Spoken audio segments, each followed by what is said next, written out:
اپنے کعبے کی حفاظت تمہیں خود کرنی ہے، اپنے کعبے کی حفاظت تمہیں خود کرنی ہے، اب ابابیلوں کا لشکر نہیں آنے والا۔ السلام علیکم ورحمۃ اللہ وبرکاتہ۔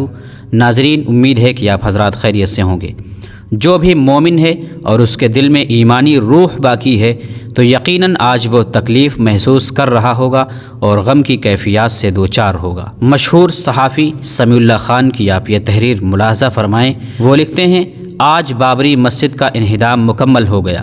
ہم آج یقیناً بہت زیادہ تکلیف اور غم کی کیفیت سے دوچار ہیں، اور کیوں نہ ہو کہ ہر مومن جس کے دل میں ذرا بھی ایمانی روح باقی ہوگی وہ ایک مسجد کی جگہ پر مندر کے آغاز سے صدمہ محسوس کرے گا ہی، اور پھر اس کا یہ حیوانی جشن مزید تکلیف دہ ہے۔ لیکن ہم اس احساس زندگی کے ساتھ ساتھ یہ عہد کرتے ہیں کہ بابری مسجد پھر سے تعمیر کریں گے، اپنے بچوں کو اس ناانصافی کی تاریخ بتائیں گے۔ اس ملک کے حکمرانوں نے مسجد کو منہدم کیا، 2000 سے زائد مسلمانوں کو شہید کیا، اور پھر سپریم کورٹ نے مسجد کی زمین مندر کے حوالے کر دی۔ آج یہ لوگ رام مندر کا تہوار منا رہے ہیں، لیکن ہم اسے ناانصافی کا جشن کہتے ہیں۔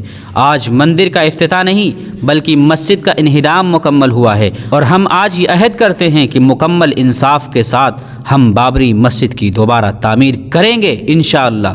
آواز دیجیے اور پکاریے، بابری مسجد زندہ باد۔ یہ تحریر تھی مشہور صحافی سمیع اللہ خان کی۔